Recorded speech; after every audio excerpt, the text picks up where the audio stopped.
अगर आपको मेरी आवाज आ रही है ना? जी आ रही है जी, आ रही है। बस तो काफी सारे ज्वाइन कर रहे हैं इस वक्त। मैं जरा कह रहा हूँ तो अनाउंसमेंट मुझे बार बार रिपीट ना करनी पड़े। बस 1-2 मिनट और शुरू ठीक करेंगे। है, ठीक ठीक ठीक है।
जी बस अब स्टार्ट कर रहे हैं। इट्स 2:07 हो गए हैं।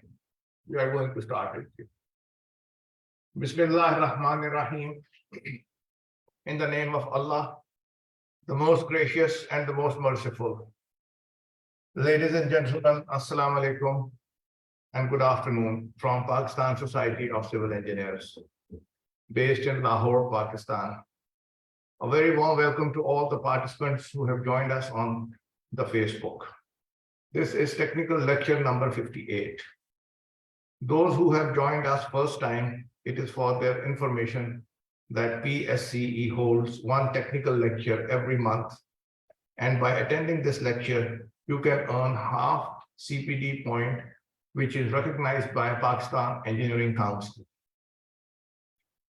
Before I let you know the topic and introduce the speaker, there are certain rules which I have to announce as per the rules of Pakistan Engineering Council. So all the registered participants for CPD points must appear live on webcam.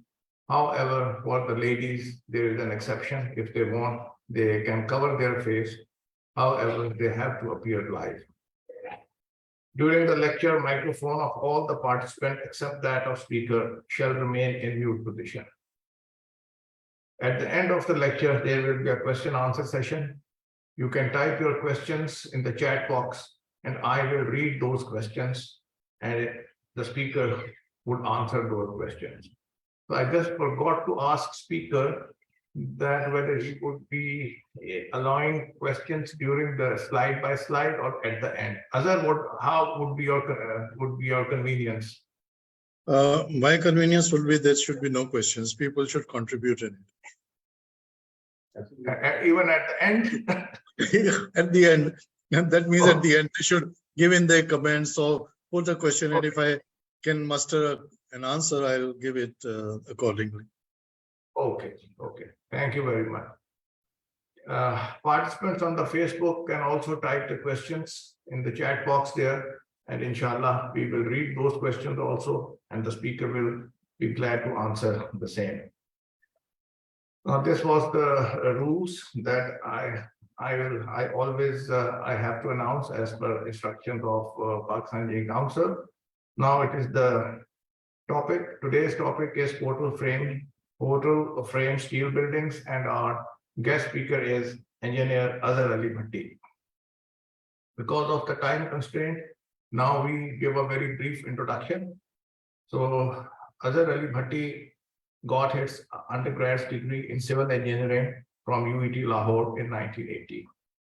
Mr. Bhatti is a civil and structural engineering. Mr. Bhatti is a civil and structural engineer possessing almost 4 decades of active professional experience in the profession. At the start of his career, he was working for Lossinger, the largest Swiss EPC contractor of the time. Then when he came back to Pakistan, he worked few years as a freelancer, during which he gained experience of designing a variety of civil engineering structures. Currently, he's the director design at Izhar Group, which is the largest producer of steel buildings in the country, producing more than 4 million square feet per annum. The group recently designed, fabricated, and erected a 440 feet span portal building, probably the largest flare span in Pakistan. The group is also making boilers, pressure vessels, heat exchangers, etc., apart from their precast, pre-stressed concrete business. So this was a very short introduction of Azhar Ali Bhatti. And from my side, since I know him since 4 decades, and he was my class fellow also, he's a very soft-spoken person, having a rich experience and one of the most competent civil engineers I have known, especially in the steel structure design. So I feel pride in presenting to you engineer Azhar Ali Bhatti. So Azhar, the floor is yours. Please continue. Thank you. Yeah, thank you. Thank you for your kind words. Assalamu alaikum. Thank you all for being here and welcome to the 58th technical lecture organized by the PSC. My name, as Tahir said, was Azhar Ali Bhatti. I'm in the field of structural engineering for more than 40 years. So let's get on with the presentation. I have organized this presentation in 4 sections. Section 1 is introduction. In introduction, we'll have a look at the history of the iron, how the material evolved, the pros and cons, the usage. The second section deals with the concept of the portal steel buildings, why to have a portal steel buildings, the anatomy of the portal steel buildings, the variants that we can use. Sorry, I need to share my screen. Sorry. Oh, okay.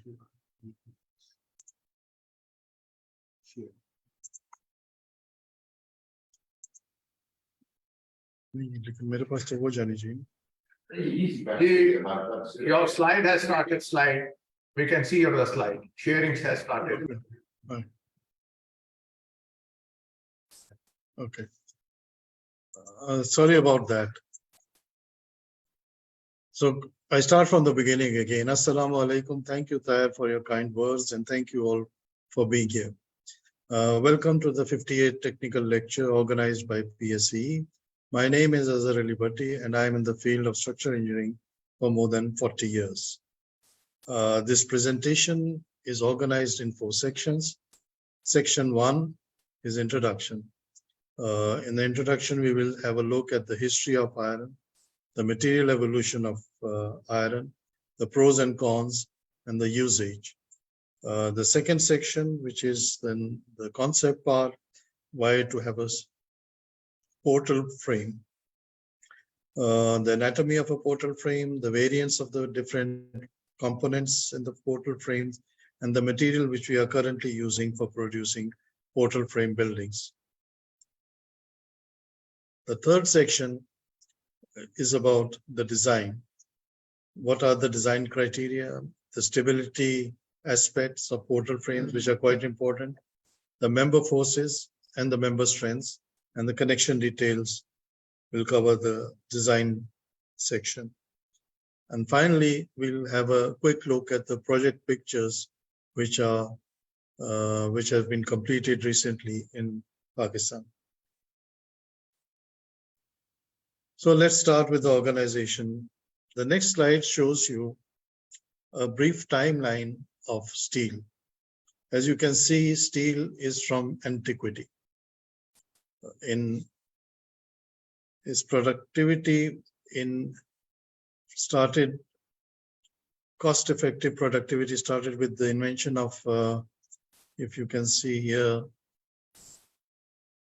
in 1856, Bessemer developed his Bessemer converter. And this eased the production of steel. Before, steel was quite expensive to make and was not so widespread. So by 1870, The total steel production was 540,000 tons, it's about 0.54 million tons. And if you come a little bit down in this on this line, you'll see by 1895, the world steel production was 14 million tons. From 1870 to 1875 is a gap of about 25 years. And in this 25 years, the steel production rose 25 folds. If you would ask me how I evaluate this period, this is the period of industrial revolution. How could an industrial revolution take place without the steel? It is absolutely unthinkable. By 1930, they had evolved with the development of stainless steel, which was a corrosion-resistant material. Another interesting aspect I would like to point out, by 1930, Empire State Building was built.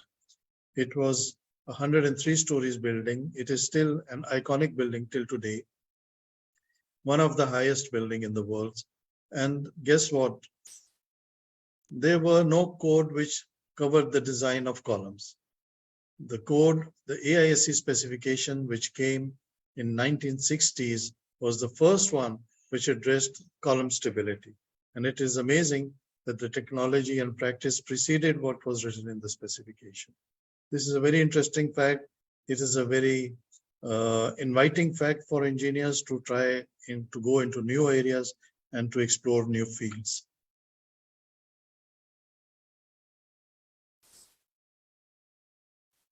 So let's have a look at how the material developed. The material is steel. It is basically ferrous-based material. And the first part, the first steel that was developed is your cast iron. Cast iron, as the name implies, is basically made by pouring molten metal into molds and letting it solidify. It is very strong in compression, is relatively weak in tension, but it is much stiffer than timber that it was trying to replace, but it is also very brittle. The next development came in the form of wrought iron. Cast iron had a lot of carbon in it, and wrought iron tried to minimize that carbon content in steel. And by doing that, they achieved equal strength in compression and tension. It was ductile and it could be molded. It could be rolled or forged. The next stage of development came in the form of steel. And this is mild steel. It was similar to wrought iron, had a little bit more carbon in it. It was easier to produce and added to the popularity of steel. So let's have a quick look at the next slide. This is a slide which gives you a relatively strengths of the different types of steel as we evolved. It must be mentioned that these values are indicative. Really, I mean, who would know the strength of cast iron cast in 100 BC or whatever? So you have a cast iron, it has about 2 to 4% of carbon. And wrought iron, you could see the carbon content was dramatically reduced. And then in steel nowadays, we have 0.5 to 1%. Another very interesting thing which I would like to talk about, keeping this slide in view, up to the late 18th century, structures were usually designed essentially on the basis of proportions. The master felt this looked right, and that is how they dimensioned the various constituents and elements in the structure. Remember, Hooke's law was formulated by the late 18th century. In 19th century, then calculation slowly grew, and the intuition gave way to calculations. Understanding of the cast iron till then, and even later, was largely based on component testing and proof loading. They tested a certain assembly, and then they tested it to failure, found the capacity, and that capacity they used for designing the elements or structure, whatever they had. So let's look at the group of materials that we have. We have a ferrous material. It is converted into metal is iron, and then from the iron metal we created ores, which is cast iron, steel, weathering steel, and then stainless steel with different constituents. The alloys, the strength, ductility, and wear resistance corrosion resistance. This is basically a function of alloying. The alloys impart these characteristics to this one. Generally, steel used for structural purposes have up to 0.25% carbon and up to 1.5% of magnesium. The production processes used to produce steel are aimed at improving the strength and ductility and toughness.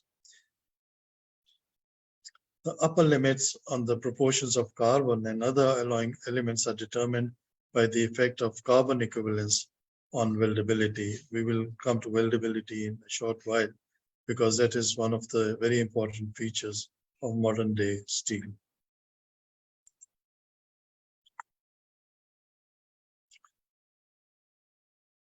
So we come to the present day about steel, what present day steel offers to us.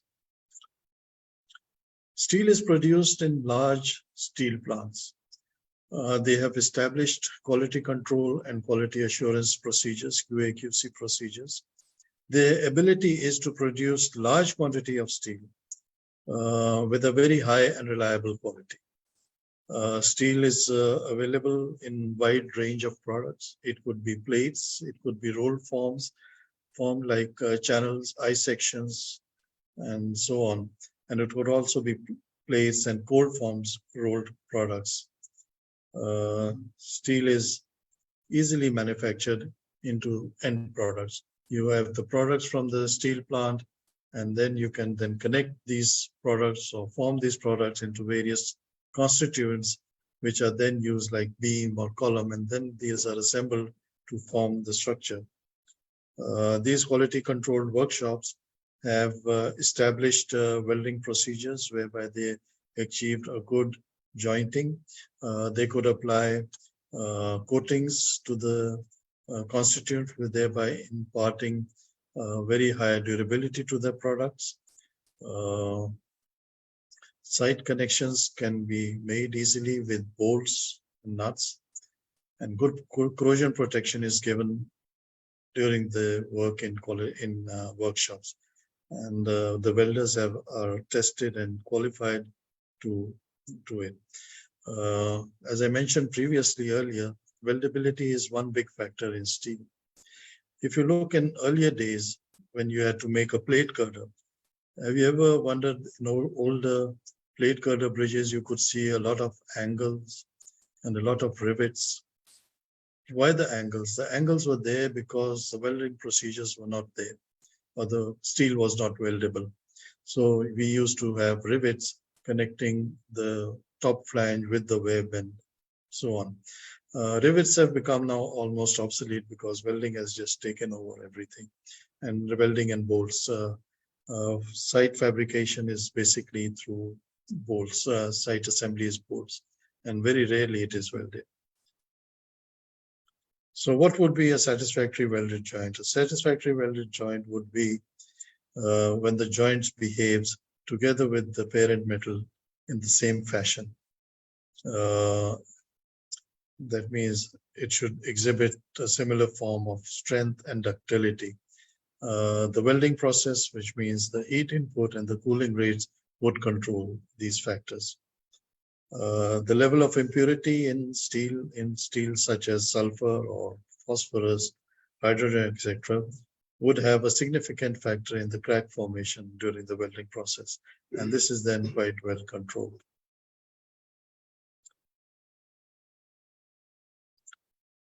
So what are the advantages of steel? Actually, advantages is not the right word. I'll come to it later, but let us see what's the good points about steel. The key attribute of steel is a high strength to weight ratio. The weight is less as compared to a comparable concrete or masonry structures. Its modulus of elasticity is almost 10 times that of concrete. What does this bring us? This brings us the advantage that the structure is less in weight.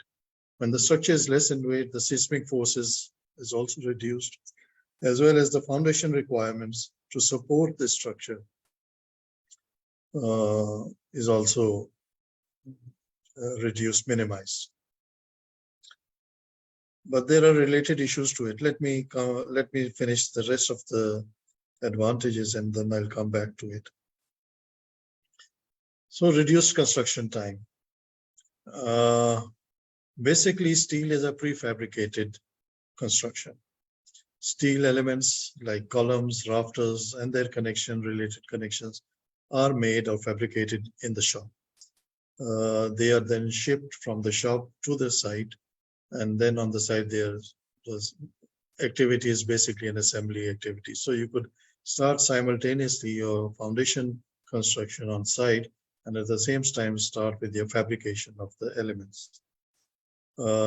As we mentioned earlier, that the weight is less, so less number of trucks are required to transport the material from the shop to the site. The building can be made watertight very quickly. As soon as it is erected, it is able to carry loads. You can add some cladding, make it watertight, and the following construction activities like laying of floors, starting with the finishing work, laying of the partitions can start earlier, and all this has the effect of reduction in the time of construction. Disruption is less, construction disruption is less, and that also helps time saving.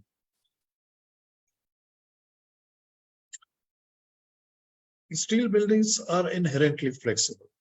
By flexibility, I mean that we have got a large column-free structure, and that means you can rearrange your partitions. You could add some more area. Steel is easily strengthened and extended, and all this adds to the flexibility of the structure that you have. Another very important aspect is the sustainable. Steel is perhaps the most sustainable material that we have on this earth. It is recycled, can be recycled number of times without in any loss of quality or strength. And most of the steel produced is from recycled steel. This imparts a certain residual value to the steel. Just as an indicator, if you buy steel, say at about 100 rupees per kg, you could sell the scrap for about 70 rupees per square foot. So you lose only about 30 rupees when you are selling off the steel scrap. And this is tremendous. There's no other product in this in our society at the moment which has that much of a scrap value. Steel buildings components are fabricated under controlled environments in the workshop. And this helps in minimizing the wastage. They cut the plates according to the size, and they can follow some optimization procedures, and they can reduce their wastage.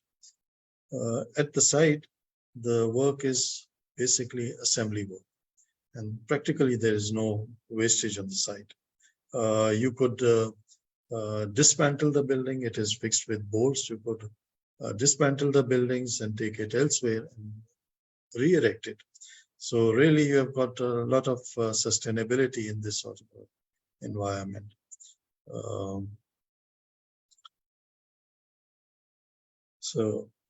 And finally we come to the point, advantages as our minimum construction dimensions. We have seen it is a very stiff material, it's a very strong material. What this means? This means that we could reduce the height of our structural elements.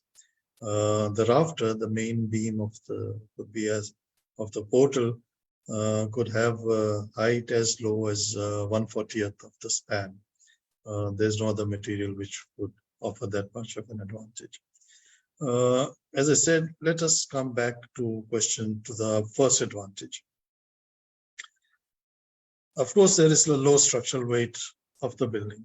What this means? This means that our buildings is cylinder. We are using thinner and thinner components.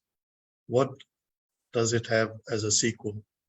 The sequel is that we need to pay more attention to the stability aspects of the structure, the stability aspect of the elements individually. And this is what I said, when you have an advantage, you also have a consequence. And similarly, for example, with the reduced construction time. But what does this means? This means that your work, starting from your design office, going to your fabrication shop, going to your site, all the dimensions should be accurate. Your drawing office should produce accurate drawings. If it doesn't produce accurate drawings, the shop will not be able to make accurate elements, and they will not come and fit together at the site. The site work has to be accurate, that where the bolts are there or the foundations are there, their alignment, their levels, and they should all be the same. So should be spot on. So it is a requirement, but all this helps in improving the quality of the end product, which is the building.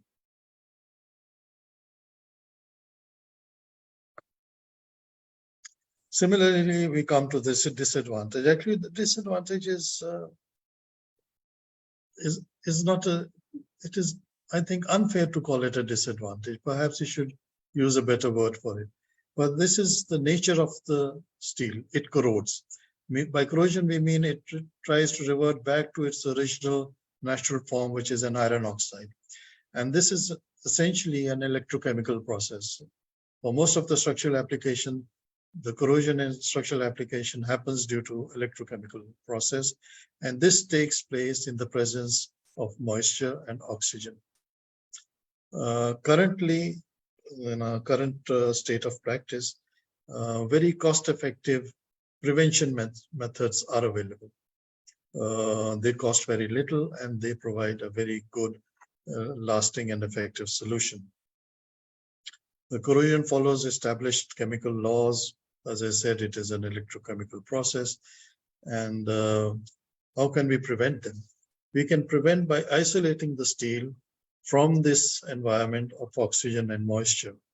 We need to put in a layer which is inactive and will not cause electrochemical reaction.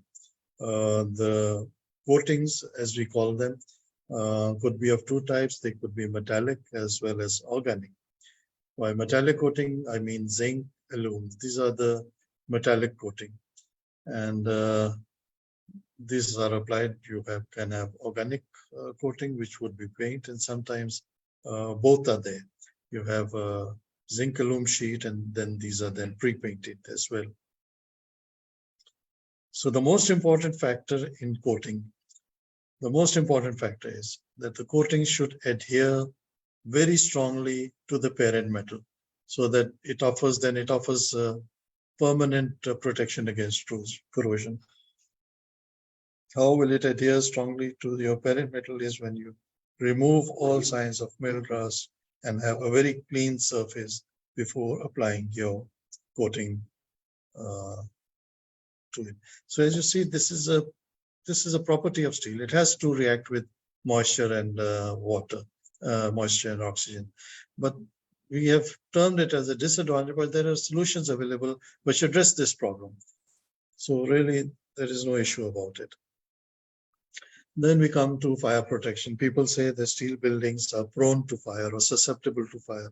That is true. Steel is a very good conductor of heat, and as a characteristics of steel, it loses its strength when the temperature reaches about 500 to 600, even 450. It starts losing its strength, and then it becomes unusable. So how do you attain fire protection is when you retard the heat coming from the fire source and try to retard so that your fire rating can go up to 2 hours or 4 hours or whatever there is.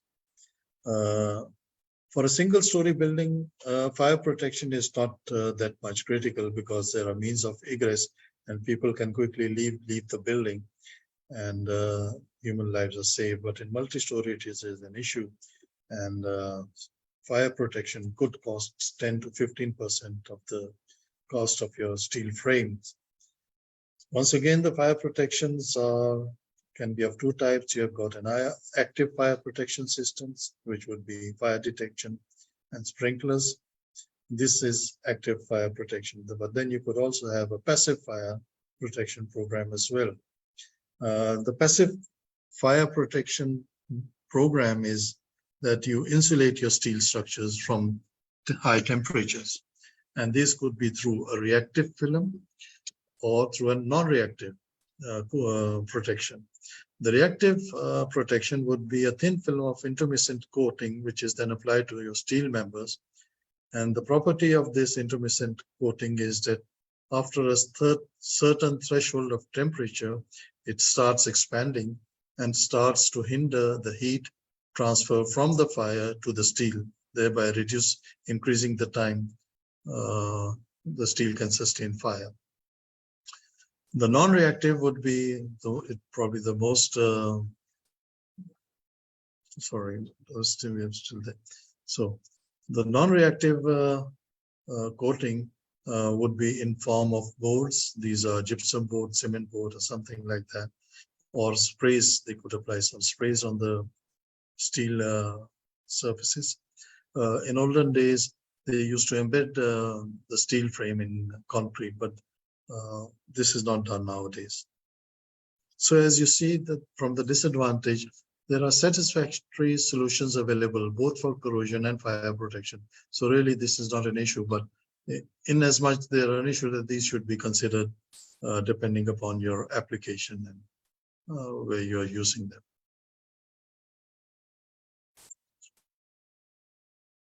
So now let's have a look at the usage of steel. You remember by 1895, we had a steel consumption of about 14 million tons. Guess what? In 2022, the total crude steel production was nearly 1.9 billion tons. And now from this, almost 1,100 million tons is produced by China alone. And recent years have witnessed an increasing number of steel buildings in our country. Before, there were not many steel buildings, and those steel buildings were limited only to the roof in forms of roof trusses and so on. So it is estimated that about 7 to 8 million square feet of buildings are added in Pakistan every year. Most of these buildings are single-story portal frames. And as I mentioned before, that we have a portal frame buildings, and it offers you large column-free structures. When you have large column-free structures, they find their applications in commercial buildings. You could rearrange your internal partition and form spaces as you wish. You could also cater for changing needs of the client. Warehousing. In warehouses, they have a system of racking for storage. And this system of racking has been quite highly developed. They use computerized system in storing places, ins and out of the things that they have to take out of the warehouses. And they really love to have large column-free spaces. So that is one application. Retail outlet, once again, you need large column-free spaces. Industrial buildings. Sometimes the planning of the machinery that they are placing changes. They are using bigger machinery, or they need to change the position of the machinery. And so that would mean that a column-free space is a bonus for them. Hangars are obviously large spaces that you need to have. Sport facilities where the spectator view is unhindered by the presence of internal columns or interior columns.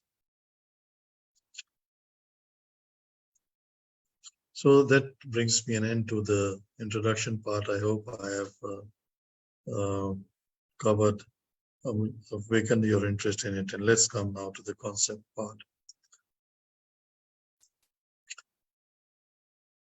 So why portal? Portal is probably the easiest and most efficient way to enclose a space. It offers a very simple and an efficient structural system. Its weight is less as compared to other systems. It is cost effective. That means that both fabrications and erections are also cheap, apart from the cost of the material. It is constructed for most part in the shop, which means higher quality, higher dimensional tolerances. It is quickly assembled on site, thereby saving a lot of time.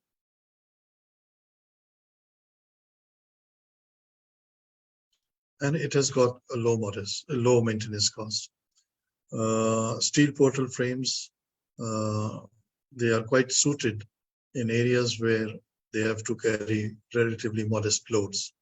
They are flexible, but the cores do allow relaxation in deflection requirements for such buildings. So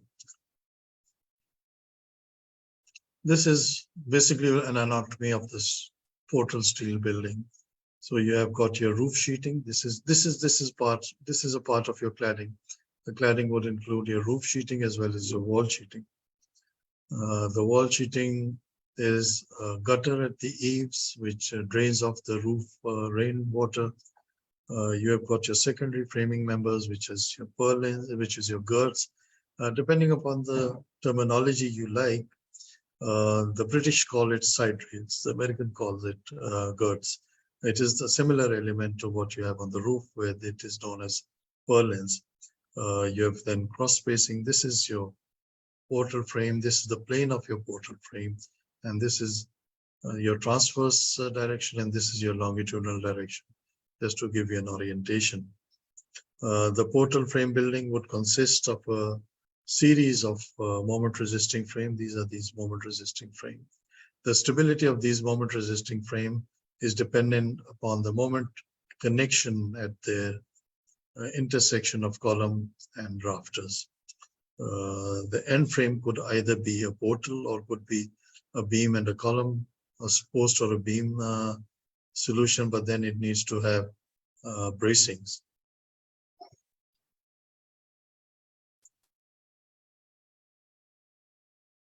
So as we see, essentially, there are three layers. In a portal frame building, there are three layers.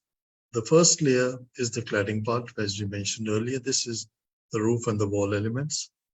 The cladding consists of sheetings. It could be with or without an insulation.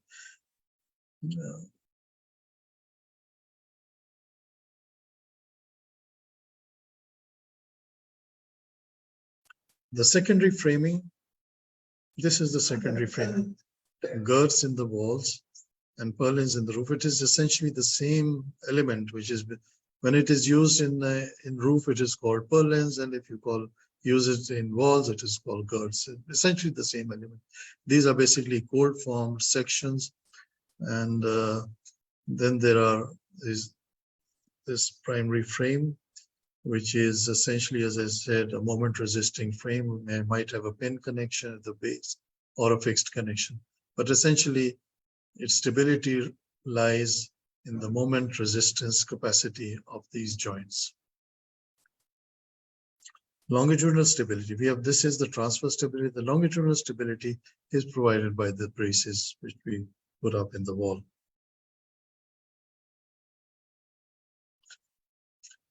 Let's quickly have a look at the cladding. I think we are going according to time. Yes. Okay. So what is the purpose of the cladding? There are three essential purposes of the cladding. It has to enclose the space. It has to transfer the loads from outside, for example, the wind loads or the live loads, or these or snow loads. They are transferred. They come in contact first with the cladding, and after that, the cladding transfers these loads to your secondary frame. At the same time, when it is contacts with your secondary framing, it provides a restraint to the secondary framing members. You could have attached other purposes to the cladding. These could be thermal insulation. You see, the basic idea of the basic function of the building envelope would be to provide a controlled and internal environment. You could have acoustic insulation so the sound doesn't come in or out of the building. You could add some fire protection so the fire prevention is there. Provide an airtight envelope. And then it could also provide ventilation. These could be in form of windows. It could be in form of ridge ventilators where the heat accumulated because of machinery or equipment finds a place to escape, and also as the moisture to stop the moisture, reduce the moisture buildup within the building. Now let's see at the types of cladding that we have. The simplest is the single skin sheeting. This is how the single skin sheeting looks like. The sheeting is basically a trapezoidal form sheeting. It is connected to your supporting secondary framing members. This is a typical Z purlin, and it is fixed via screws. It is generally used, single skin sheeting would be generally used for slopes could be as small as 4 degrees, which is about 1:15 slope.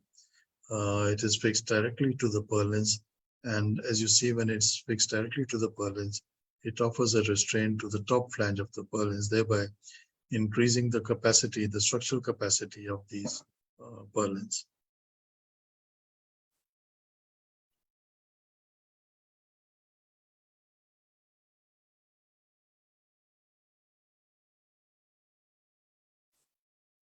So this is single sheeting profile purlins. This is a photo of one of the purlins, and I wanted to show how it is fixed. And this is fixed through self-drilling screws. If I could have perhaps a bigger view of it from here. So here you have these self-drilling screws. These are attached at the lower part of the sheeting, and these which is placed as the ridge. This is basically your stitching screws because it stitches this sheet with its adjacent sheet.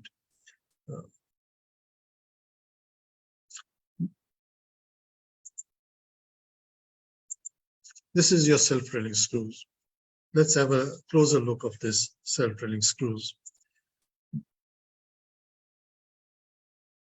You have a tip. This is a hardened tip, and it means that you don't need to have pre-drilled holes to fix it.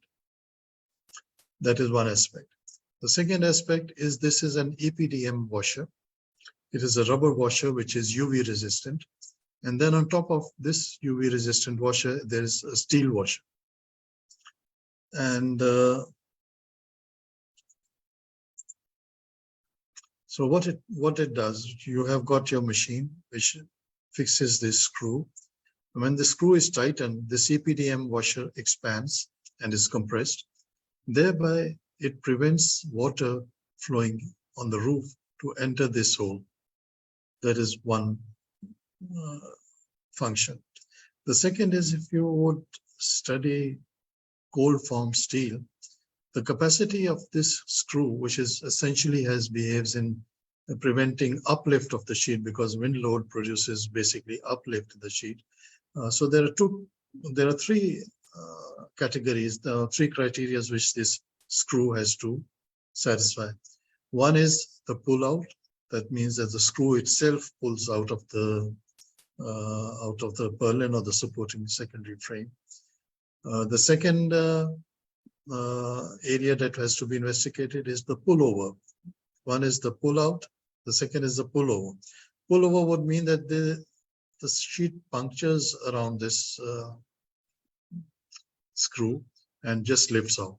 It means by adding this washer, so you increase your perimeter area and your pullover strength is increased. And lastly is the shear strength of this shank of the screw.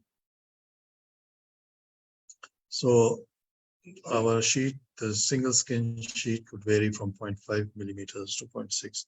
The most commonly is 0.5 millimeters. This is the nominal thickness. Another aspect of the self-drilling screw is that the connecting material should be preferably be less than 3 millimeters. Otherwise, then you will need to pre-drill a hole before fixing the screws.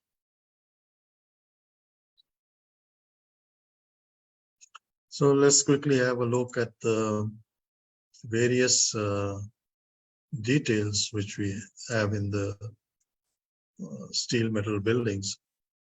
This is the roof sheet, and here it terminates at the gutter. At the gutter, before the gutter, there is an eave strut which is also required for your structural purposes. And on this eave strut, you see the sheet has a profile. So it means there would be higher points and there would be low points. So you need to block these higher points, and for this we use a foam closure. We call it a foam closure. It is rubber basically. And when you screw it, so this rubber gets compressed and the building becomes airtight or watertight because of this. Look at another part. This is the overlap, and in the overlap, it is the same story. You put in a bead mastic, so you stop the ingress of water coming through these joints at end laps, and normally they are putting in bead mastic to watertight this assembly.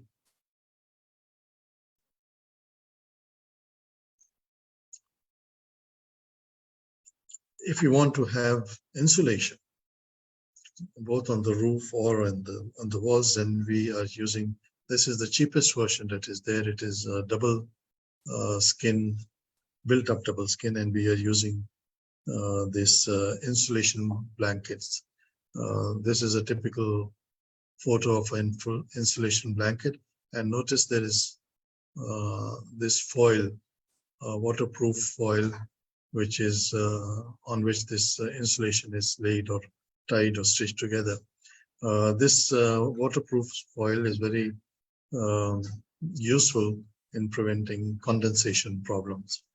How do you build them up? Normally what you have is that you have got a liner tray, and this is fixed to the purlins, and then you put in your insulation, and depending upon the thickness of the insulation, whether you need it, you need a spacer block or things like that, and then you fix your outer sheet.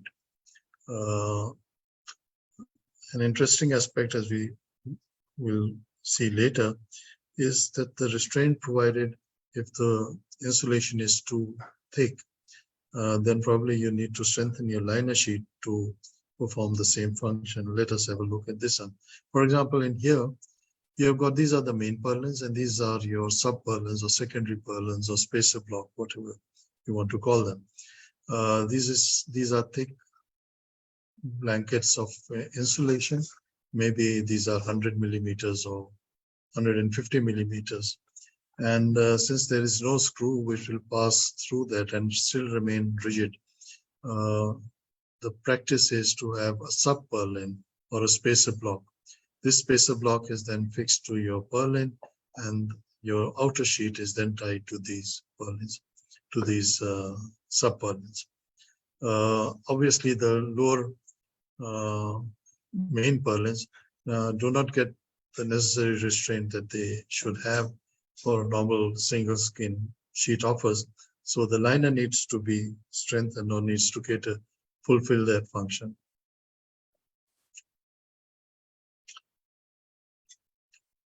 Sometimes your insulation is not too thick. For example, that is normally what we are used to in our local market. This is the insulation that you see. It is only about 40-50 millimeters thick, and screws could pass through this 40-50 millimeters thick and are fixed directly to your purlin. This is the liner underneath that you see. If you see, the sheet is extended a bit. What they do when they put in the adjacent sheet, they staple these two insulation blanket together and then form a watertight membrane, preventing condensation problems. The next higher level of insulated cladding would be sandwich panel.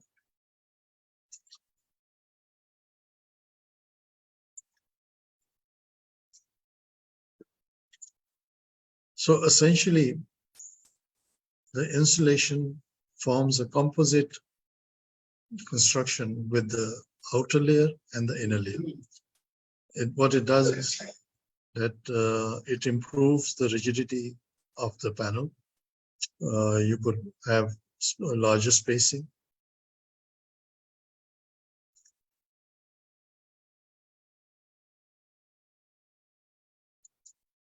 So the next type is your standing seam systems. The standing seam systems are basically developed for areas where the roof slope is less. There's a lot of rainfall, so you want to minimize the punctures or penetration within the sheeting in itself. So how do they fix it?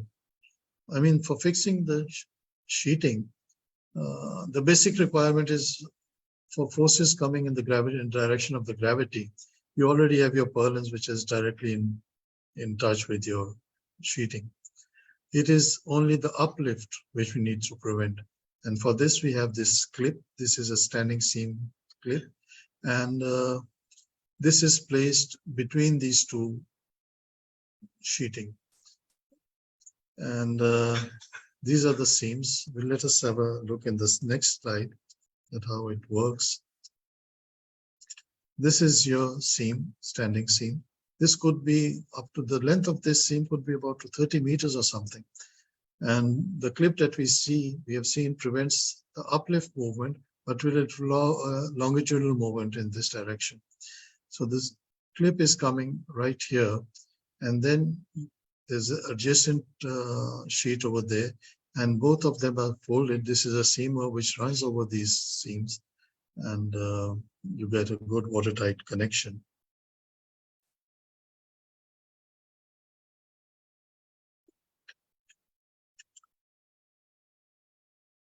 So we come to the next part of our, is this the secondary framing? First of all, let's have the functions of the secondary framing. It is to support cladding. It transfers the load, takes the load from the cladding and transfers it to the main frame or the primary frame. At the same time, it offers a restraint to the primary frame. These are basically cold formed galvanized sections, and to achieve, they can be made continuous as well. Let's have a look at the pictures. These are the commonly used section. Basically, these are C purlins and C purlins. They are relatively have a large width to thickness ratio. Their design is covered basically by, not by AISC, but by AISI, which deals with thin walled sections.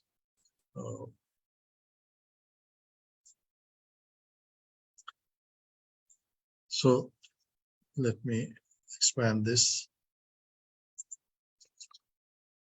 So to attain structural optimization, it would be better to have a continuity in our steel purlins.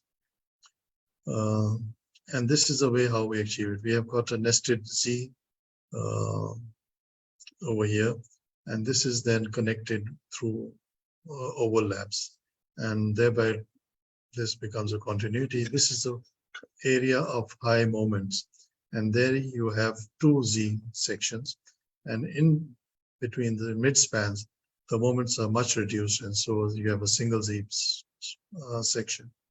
And this adds to the optimization. You have put material where it is required.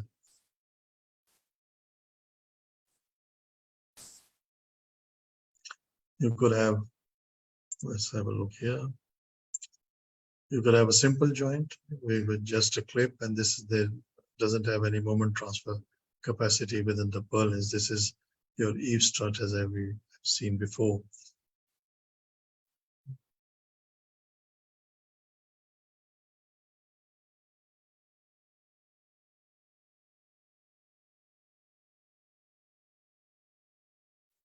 So a quick look at the cold formed members that we have here. You have these cold formed members. Roofing is in progress. These are your purlins which are taking place. They have sheeting partly, they have sheeting, and partly the sheeting still has to come. These are again your secondary frame members, and if you look at them a little bit closely, so this is your purlin. It provides restraint to, this is your primary frame members. This is your rafter. This purlin provides a support or a restraint to the top flange of your primary frame. The bottom flange is also then restrained through these flange braces. And as I mentioned, this is the one of the functions of your secondary frame.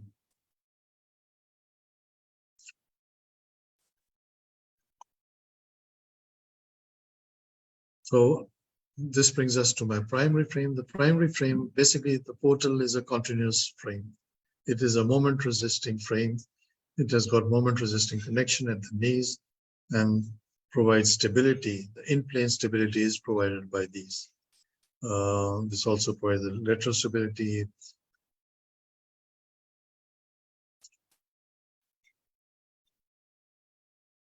So it functions to support the secondary framing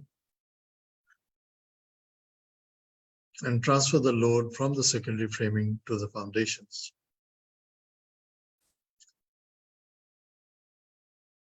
Let's say what is the geometry. So here you see the geometry. This is the clear span. This is the clear span between the flanges of the column. This is given by the client or by the requirements of the structure. Similarly, this dimension would be the clear height from the floor to the underneath of the flange. And this is also given by the requirements of the building. Here is the eave height, which extends to the corner of intersection between columns, between walls and roof. Important part is the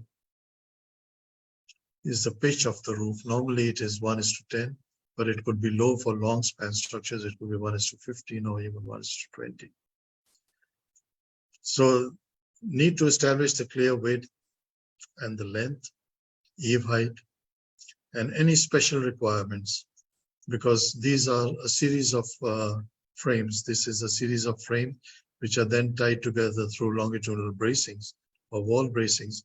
And if there is some difficulty in placing, we need to know. So we could replace cross bracing, which is the most commonly used bracing, with a portal bracing. We'll come to that later.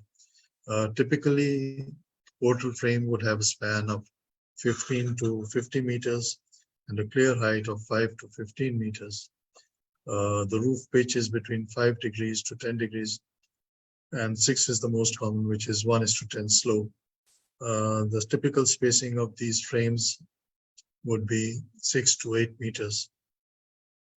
For longer spans, it could be even go up to 10 meters. The various types of variants that are available in the portal frames. These are generally low-rise structures, must know. These are generally low-rise structures.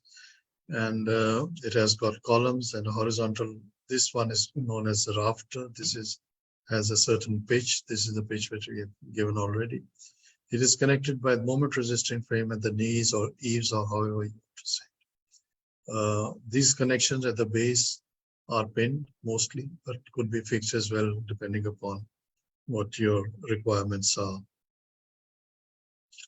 So the next would be, sometimes they want to have a mezzanine to fit in your office blocks and office buildings. And this helps in stabilizing the frame in this transverse direction. It adds to the load as well, especially in case of seismic load, but it also helps in stabilizing the frame.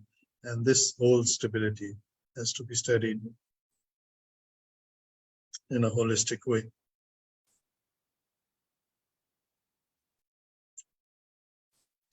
In the previous slide, we saw that the mezzanine was located within the frame.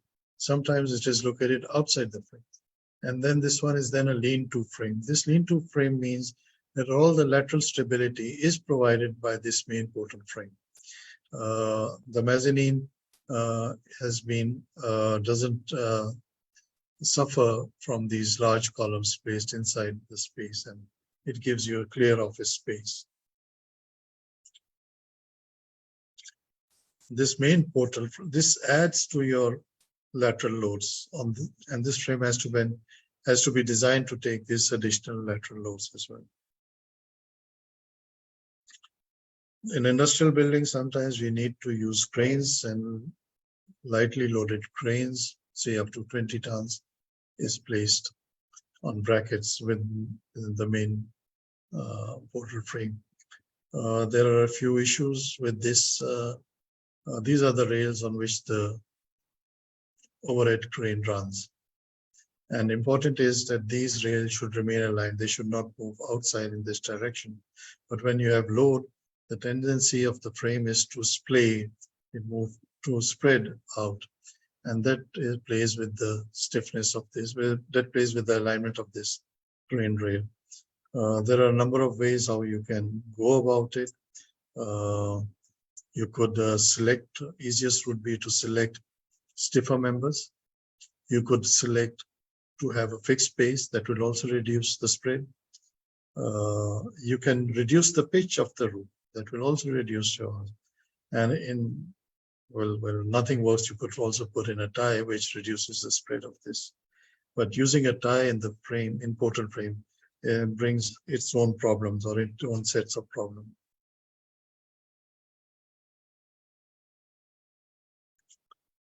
This is a monopage. This is especially useful when you have got restricted areas. It is between buildings.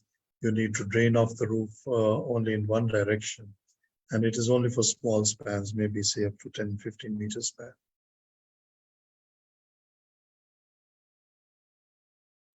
If your building is very wide and you really do not need to have a clear span, so you can put in props and then you could have a multi-span portal frame. These props could be pin-ended, but pin-ended perhaps is not a very good idea because it doesn't add to your stability, rather it diminishes it.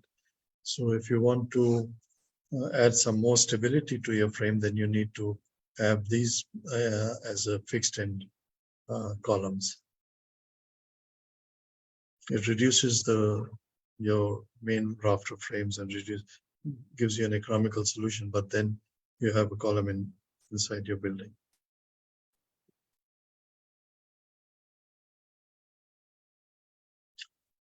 That brings us to your tied portal frame.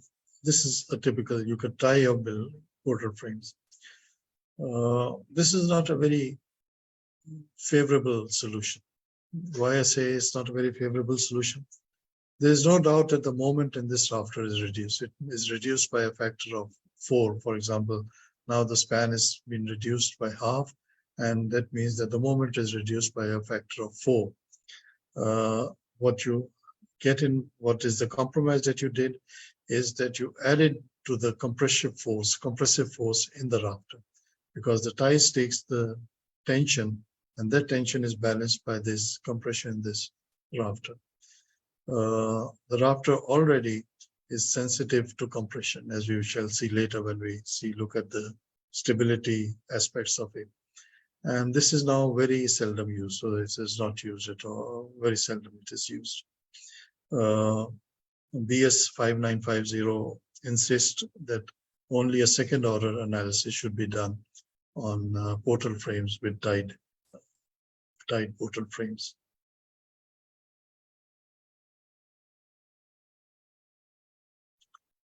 So let us go now to the design aspects.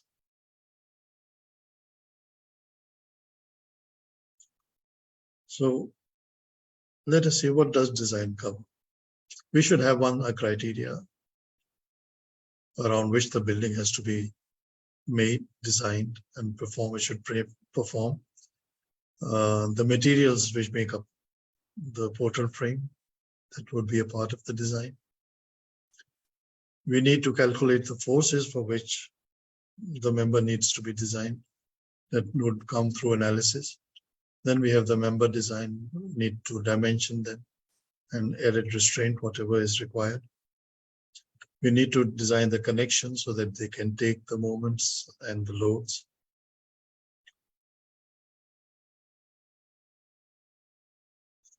What would be the criteria?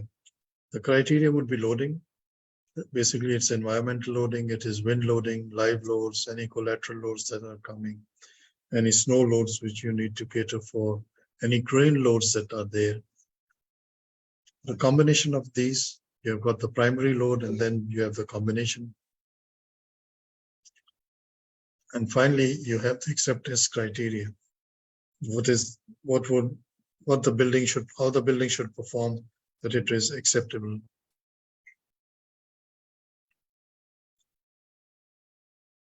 The loading basically is given by the governing building code in that jurisdiction, or the building code that has been adopted by that jurisdiction. It could be IBC or ASC or whatever, EC3, EC or whatever, EC1. Here I've taken a typical screenshot of an IBC building, which shows a typical roof loading. As the tributary area grows, you could reduce your design live load for the roof areas.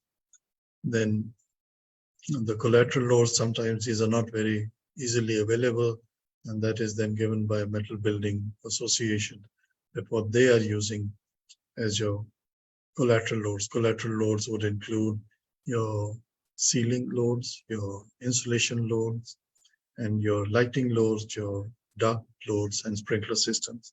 This would form your collateral loads for the roof. The design load combination are also given by your building codes, which is valid in that jurisdiction. The acceptance criteria. The acceptance criteria in essential is basically deflection at various points. They could also include your strength and stability adequacies, but these are then controlled by your material specifications like given in AISC or in EC3. The material which we are using, material is ASTM 572, which is a grade 50 steel for making up your fabricated columns and beams. Your cold formed framing, secondary framing is AA653, and this is also a grade 50. The wall sheeting is also a grade 50 steel with AA792 ASTM specification. Its thickness normally is 0.5 millimeters, I think. Yes, 0.5 millimeters. The aluminum is 0.7 millimeters.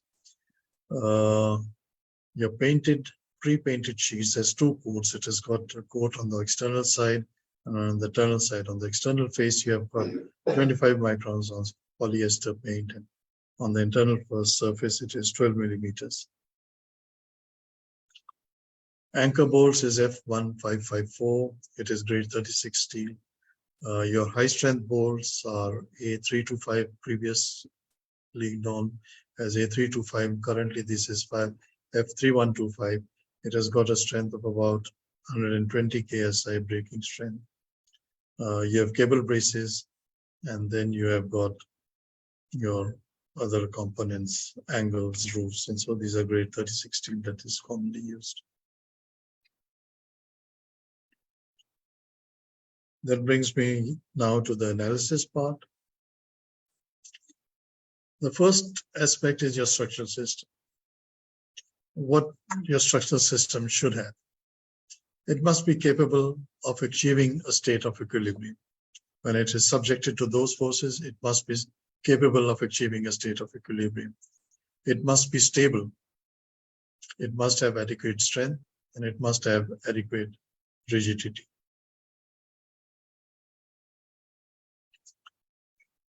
Let's look a little bit more at the stability function. It's very difficult to define stability.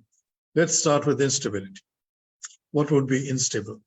Unstable is when a small change in load will cause a large change in displacement. This is instability.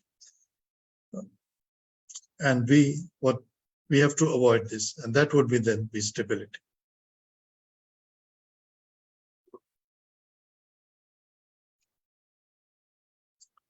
Axial compression in the rafters. Remember, this is the rafter that we are talking about.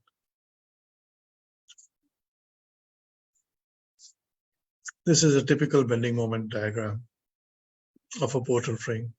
You have moments here at the eave, and to get to this moment, you need to have a horizontal force at your base. This horizontal force runs through the rafters, so that means that the rafters are subjected to compressive forces under gravity loads. And this magnitude of this force again depends upon the height of the column. If the column is very high, this force is reduced, but say the column is short, this force is then increased. And specifically for cases of long span portals with a short height, this compressive force in the rafters would be comparable with the compressive force in the columns. The columns are short in height, but the rafters are quite long in length. And so that becomes a significant factor while looking at or investigating the portal frame. The axial compression in the rafter, they produce second order effects. We'll have a look at the second order effects a bit later. And this second order effects will reduce your in-plane stability. Axial compression in the columns further reduce your in-plane stability. So this is additive, not don't have to look at it separately. So frame stability has to be looked at one go. In AI, sometimes in normal buildings, the stability of the column is looked independently of the stability of the beams.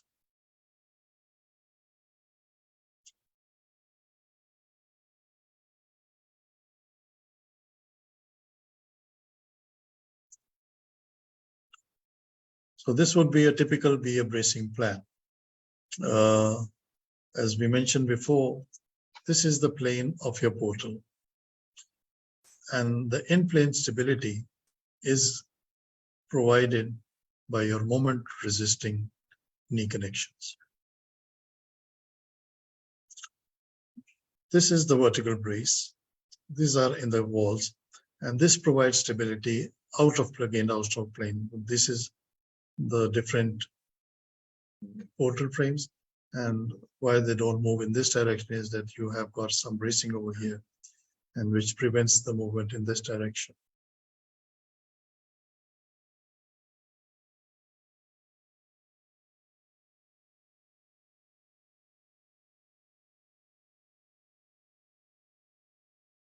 So this is your, just to have a look at your second order effects. So when this frame is subjected to movement, to loads, so there are two types of movement. One is your displacements. One is your nodal displacements, which is shown by capital delta 1, delta 2, and delta 3.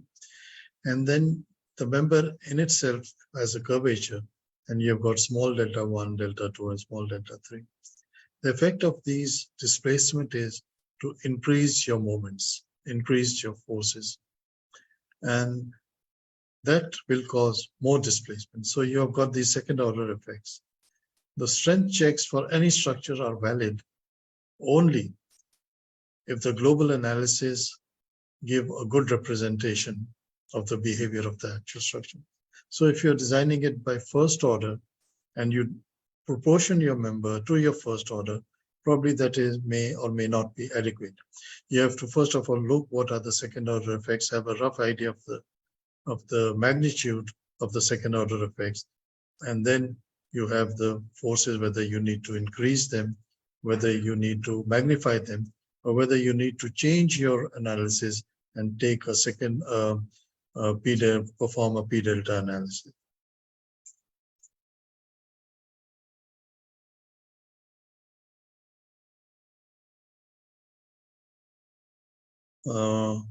Chapter C of AIC specification addresses these issues, as well as Appendix 7, which deals with the effective length of the column of compression members.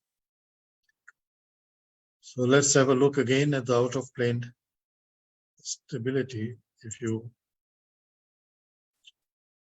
So these are the series of portal frames, and what stops them from displacing in this direction.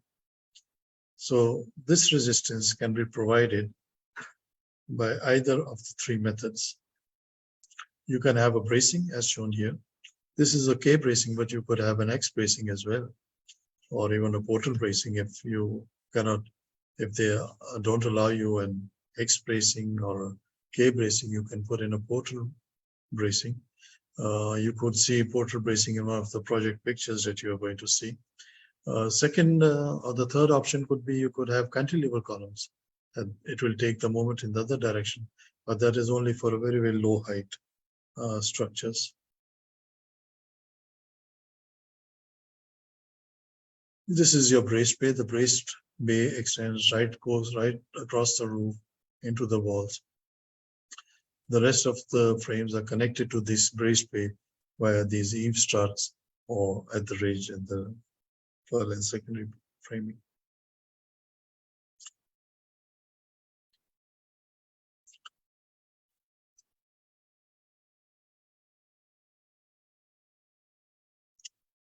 The elastic theory is probably the most common basis for the analysis of general structures.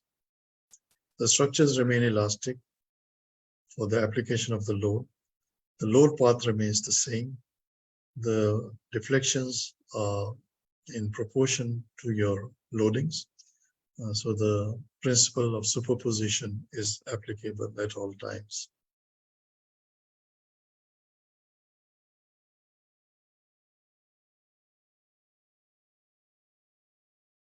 The practical consequences of the P delta that we have seen in the previous slide basically has to reduce the stiffness of the frame. And when the stiffness of the frame is reduced, that means the second order analysis have to be evaluated, whether it is we need to perform a P delta analysis, or we can just perform a magnification factor or not consider it at all if the frame are very rigid and the deflections are nominal or very little. So once when you have the final loads or the final member forces that the members have to resist, you can provide a member for this capacity.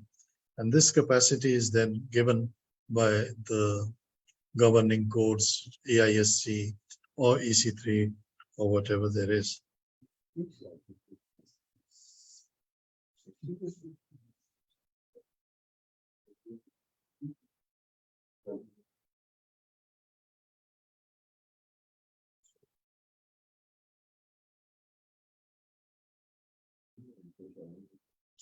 So that brings me to the connections.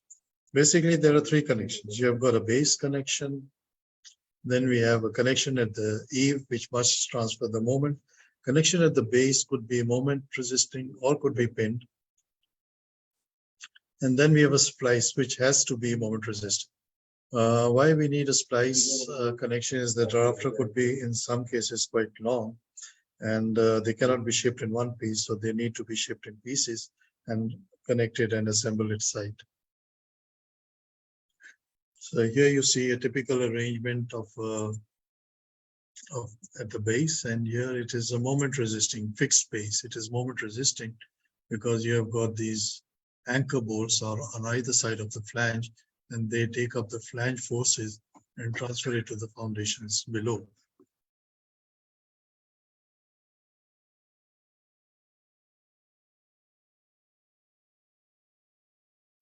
The next slide is for the pin-ended connection. The pin-ended connection, the anchor bolts are within the flanges, so they are not taking any flange forces, and the horizontal forces are taken by the hairpins, and these are embedded in the concrete slab. Have a look at this one. This one is a post-installed anchors. How we start with the setup is these are these leveling shims. You tighten, you put in your anchor bolts and grout them.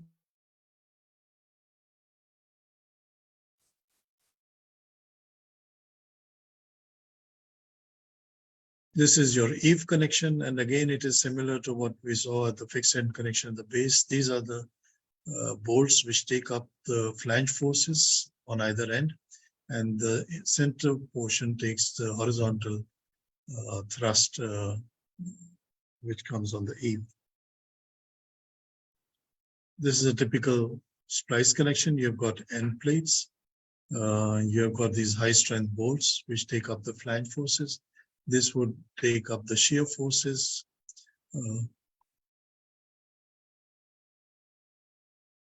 So let us look at some of the project pictures. Brings to the final concluding section of our presentation. Here you see these are the cross braces. This is basically perhaps there's an overhead crane which is running over there, and the overhead crane demands that the capacity of this forces, longitudinal forces, should be high, and they have put in steel X bracing on it. This is an open frame, and let us see a little bit more in detail. This is a knee joint that we have seen, or the eave joint. These are the stiffeners somewhere. This is your flange braces. Your gutter and downspout pipes are attached.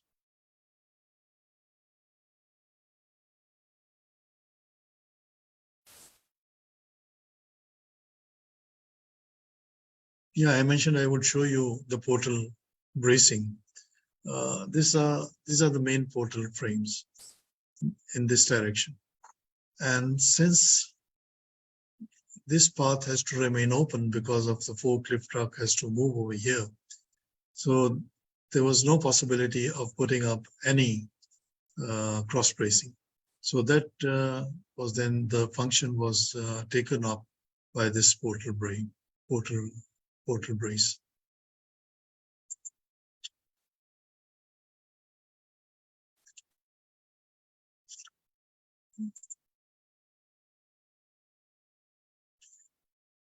The portal brace need not go right up to the end of the roof.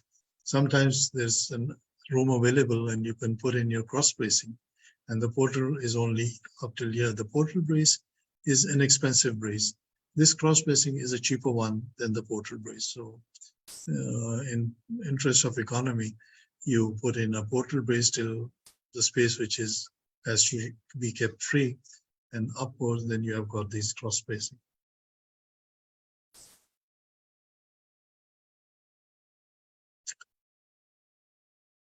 This is another site in progress. You have got your framing, which is there. Yeah, they put in the purlins, and in some places they put up the sheeting as well.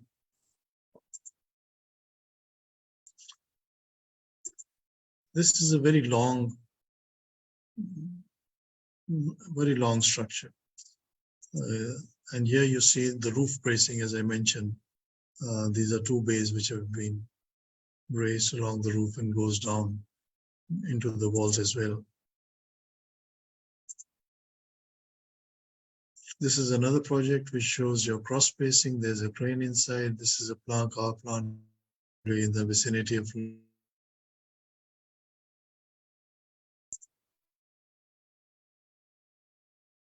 This is a frame which resists very heavy loads. If you see, the crane columns are totally separate from your main columns.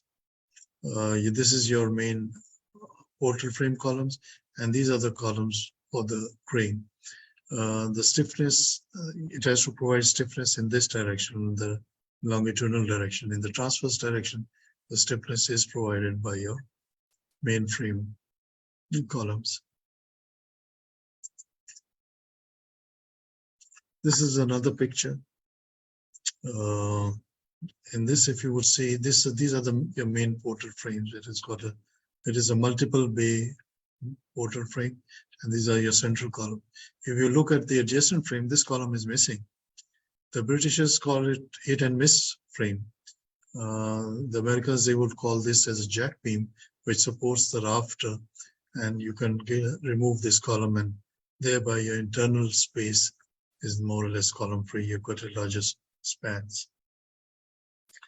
So that brings me to the end of my presentation, and kindly allow me to quote a few words from Surah Hadid, which says, "And we send down iron in its great might and benefits for humanity." Thank you. Thank you very much, Engineer Azhar Ali Bhatti. You have summarized the portal frame right from the start to the end so well that you have covered the history, usage, concept, and the design so well. I think engineers, fresh engineers, young engineers, experienced engineers must have learned from your presentation. So now I open the house for any questions, and you can type your questions in the chat box. I don't see any questions so far. So if you have any questions, please type. And I think the presentation was explained so well. It was so self-explanatory. Believe me, I even don't have any question to ask, but if any one of you like to ask a question, please go ahead. And it can be a question, a comment, or it can be an interactive session also. We have 15-20 minutes, so we can have an interactive section also. So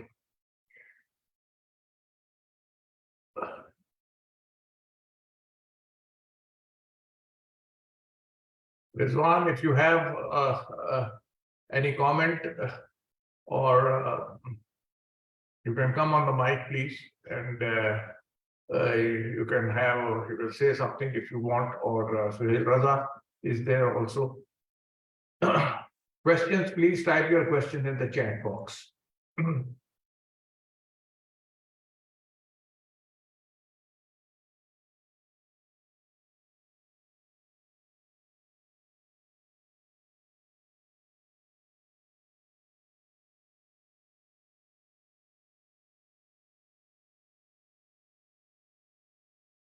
We have a question from Manal. Should we need to design the purlins for the axial forces produced, since we have to connect the frames using purlins in longitudinal direction and then transfer the forces to X bracing? Azhar. Yeah, we should look at axial compressive force in the purlins. And in these areas where we have got additional axial force, especially for the brace pair that are nodal points, we can add a purlin, we could add another section, depending upon the magnitude of the forces. There is a counter argument in the British literature, and which says that we could get away without performing an axial compression analysis of the purlin. But in our practice, we do look at the compressive forces in the purlins, yes. Okay. Now we have a second question from Ola Muhammad. He's asking, what is the main difference between gusset plate and the base plates?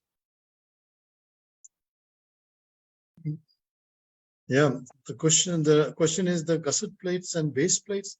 Gusset plate is predominantly used for interconnecting various members, whereas the base plate normally is used for connecting the element for the foundations. So the base plate would be connected on one end with steel and the other end with concrete. So that would be the base plate.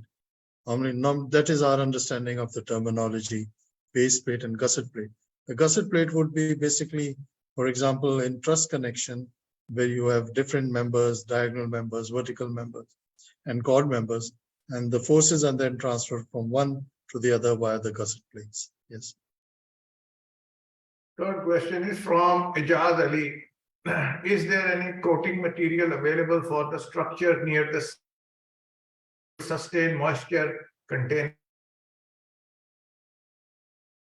Your voice is breaking up a bit. I couldn't understand it. Okay, I'll read it again. Is there any coating material available for the structure near the sea or river which could sustain moisture containing salt materials? He's talking about, the question is about when you have an aggressive environment. And recently we have done quite a few sheds in Port Qasim and in other near the sea. And there are paints. Yes, there are epoxy paints which adhere very tightly to your base metal. But the important part is that the surface preparation. The surface must be spot on. I mean, there should be, the adhesion should not be compromised between your coating and your metal which you need to protect. And they have served successfully for a period of more than 25, 30 years. Yes. Mohsen Mirza has asked a very typical common question which the young engineers ask. What is the STAD software used in design of structure, and how can a person get training? What did you say? What is the STAD software used in design of structure? Oh yeah, okay. So normally you can use STAD, that is your standard software that you can use STAD. But STAD doesn't do optimization that you have to do manually. STAD can make your strength checks, unity checks. It could perform a P-delta analysis as well. You could use SAP as well, but the answer varies. They've got 5 to 6% variation in the answers that you get from STAD or SAP. But more important is that you have got a specific metal building analysis and design and detailing software. This is known as MBS, and that performs a 2D analysis, basically essentially a 2D analysis. But the advantage is that you get optimization and you get a detailed drawing as a result of it. And so within a couple of hours, you could have the building. Now we have a question from Ridwan Mirza, and he's asking, when designed just for strength, are steel buildings more susceptible to deformations than concrete buildings? Yes, it could be. It could very well be. The portal frame is known for being flexible, as I mentioned, but the portal frame also allows you to have larger deflection. But if deflection is the issue, then you need to really, concrete and steel cannot be compared together, because concrete, even if it has a modulus of elasticity of 10 times less than concrete, less than steel, it also suffers from a degradation of moment of inertia. I mean, if you have got a flexural members, moment of inertia could reduce by a factor of about 60% of its stiffness is gone. Concrete is low in strength, so you need to have bigger elements or larger material, much more material. Steel is, as I said, lighter in weight, so you need to look at the deflection and the stability, as I mentioned earlier in my presentation. Azhar Manal is asking, what would be effective length factor for pin fixed columns? Should we take it to be on conservative side? Yeah, I mean, there is enough guidance given in Appendix 7 regarding the effective length of the columns.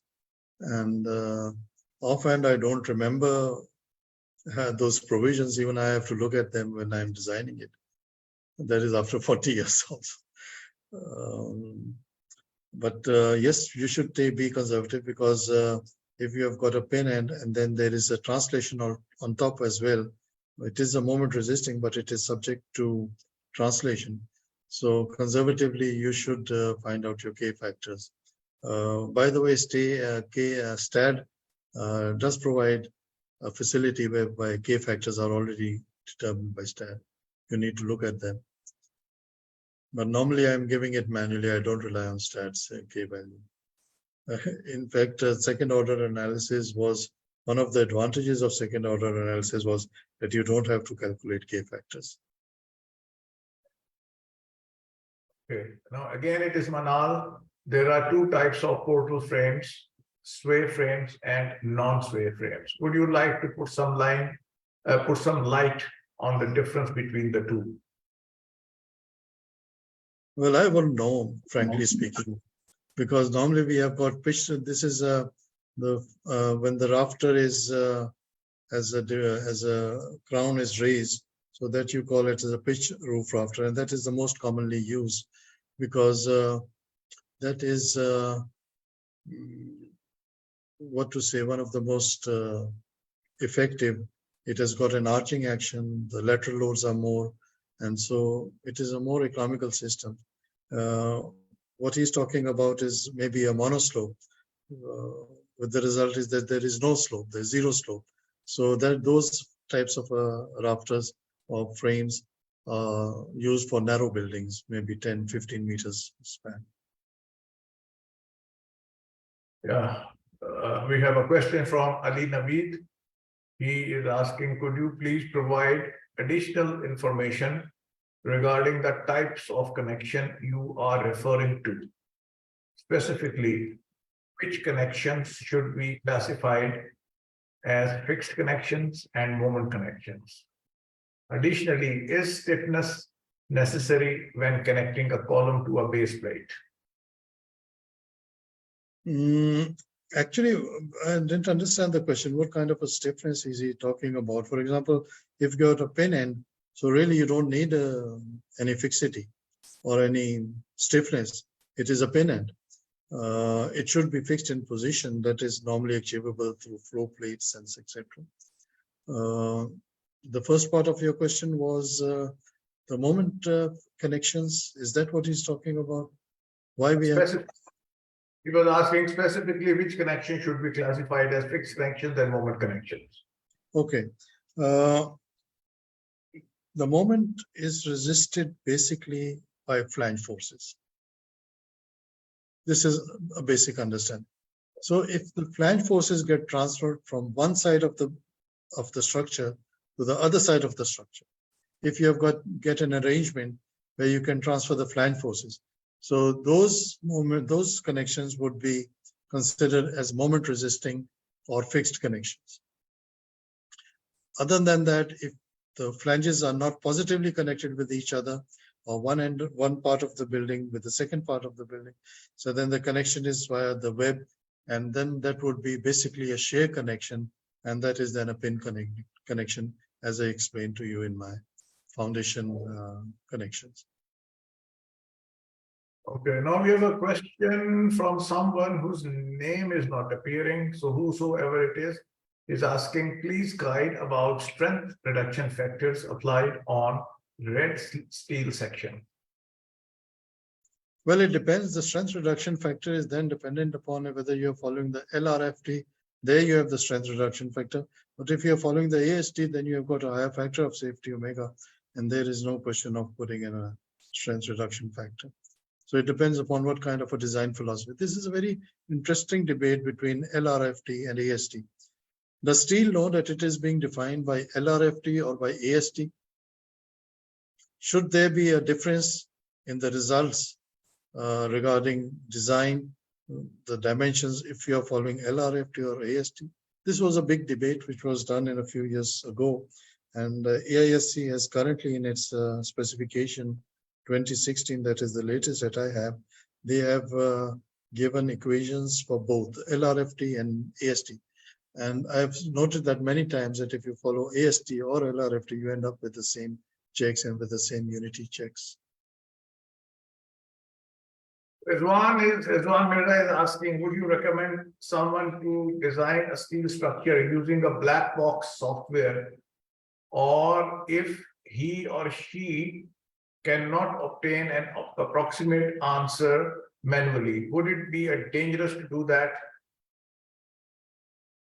Yeah, it is very dangerous. It is also quite unfortunate. I forgot to mention it because the time I wanted to finish my presentation earlier, but I heard a lecture from Ron Zeman, and he mentioned with age, we are getting more and more, the codes are getting more and more prescriptive. That means they are writing everything down. Before, the code perhaps was a 19 or 20 page document. Now it is a 600, 700 page document. So it has got that many prescription. And then add to it that the software is becoming AI driven. So really, structural engineer would be jobless if you would just allow the software to take all the decisions. And where does the responsibility lie? I heard that ChatGPT has stopped, which is an AI-driven search engine, has stopped developing, and they want to clarify legal issues for it, that they are not held responsible for whatever disaster that might happen. And in that way, I think the engineer has the key position that he should be there to control. It is the same way like flying a plane. The pilot has the responsibility, even though you have got an autopilot navigation system. Well, in fact, you have got 3 parallel redundant navigation system, but ultimately it is the pilot's responsibility. The same way it is for the structural engineer. The responsibility is with the structural engineer. And if you take a black box and just go, I mean, you can play poker, but it is not a good idea. Okay, now we have probably the last question. It's from Suhail Raza. He's asking, look at the comparative cost of steel versus RCC structures for a given plan area of building. Do you see a good future of steel structures in Pakistan? Look, there are different spans for which there is, for example, if you have got a span of, say, a small span, 20 feet, 30 feet, then the concrete would be the answer. For larger spans, say about, say, 60 feet, 70 feet, 80 feet, more, concrete gets more and more expensive. then steel becomes cheaper because the self-weight of the structure is less. And specifically, it is for the roof floors where it is not much, and there's no vibration issues involved, or no foot traffic has to go. So steel takes the dominant position, given to it that 70% of the cost of the steel is recoverable. What is recoverable in concrete? Okay, now we do not have any questions here. No, one has just popped in.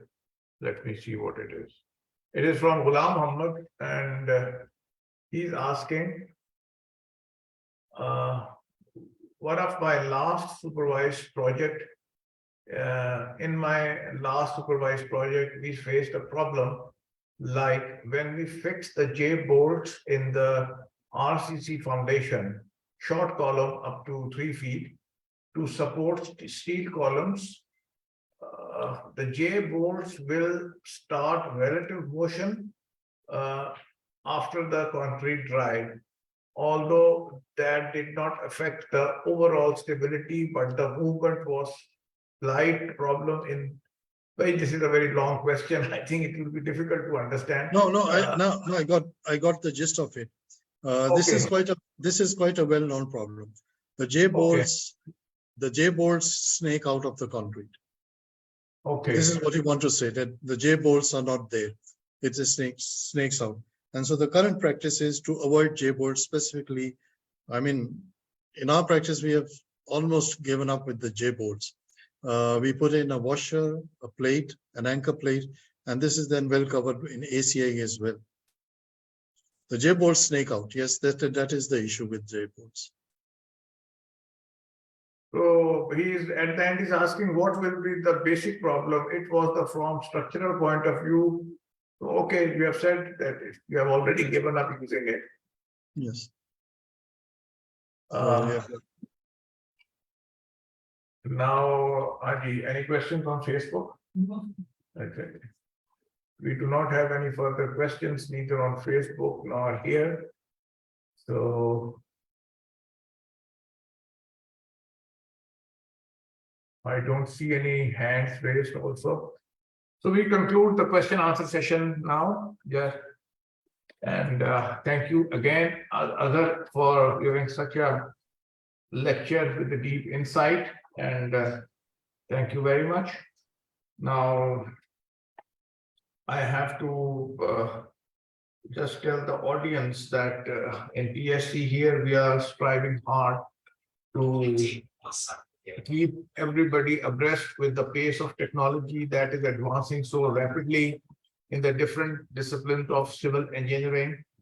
So those who want to join us in this effort can contact us through email or our phone numbers provided on the website. And in addition, you can leave a message on our Facebook page.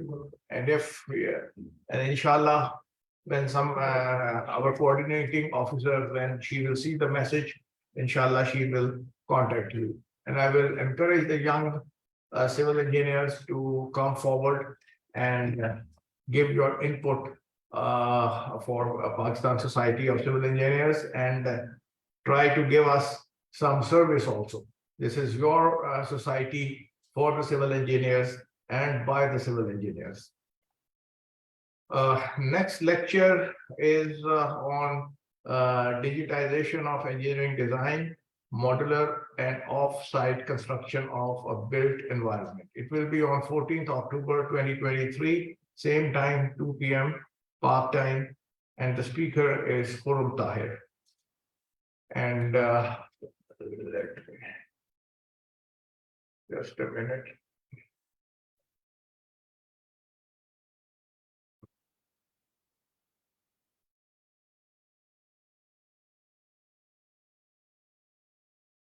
Now, this is where from you can collect your certificates. It's 21st September, Thursday.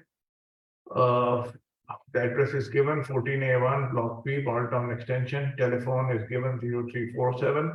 And the person to contact is Ahmed Akram. So kindly note it down. And you can collect your certificates from this office from 21st September, which is Thursday. And Azhar, your shield and certificate will be delivered to you in your office, inshallah, within maybe early next week or middle of the next week. And thank you again. And now today's program is concluded. My special thanks to the speaker, Azhar Ali Bhatti, and to my coordinating person and my IT team member, without whom this telecast on Zoom and Facebook would not have been possible. Inshallah, I will see you on that is 14th October, inshallah, with the next lecture. Thank you very much. Allah bless you all. Leave kar do.